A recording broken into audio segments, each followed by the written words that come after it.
On April 17th, I was pleasantly surprised to discover that a pair of house finches had laid 5 eggs in a nest that they built in a seasonal reef that hangs on my front door.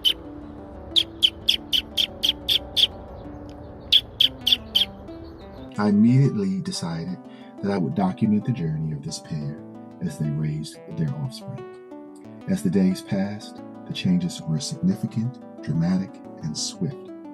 Within days of hatching, all 5 grew at a very rapid pace. I photographed and filmed this journey with great excitement.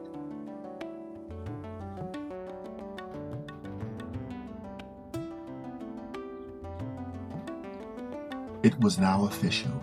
I had adopted this family as my Gran-Birds.